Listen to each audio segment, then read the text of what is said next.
तर अंडा करी तर खूप प्रकारे बनवली जाते, पण आज मी जी बनवणार आहे ती मस्त अगदी वेगळ्या प्रकारे आहे आणि मस्त अशी झणझणीत ढाबा स्टाईल आहे. तर सगळ्यात पहिले इथे मी धणे, काळी मिरी आणि मोठी इलायची असते तिचे दाणे मिक्सरमध्ये वाटून घेतले.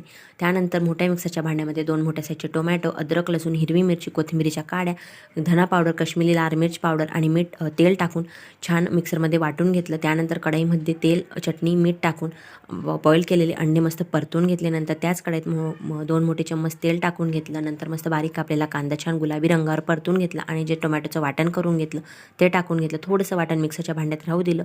त्यामध्ये धना पावडर टाकून छान एकदा वाटून घेतलं आणि त्या पहिल्या मसाल्यामध्ये टाकून मस्त परतून घेतलं. त्याला तेल सुटलं. त्यानंतर त्यामध्ये हळद टाकून घेतली. छान मिक्स करून पाणी टाकून घेतलं, मीठ टाकून घेतलं आणि छान मिक्स करून घेतलं.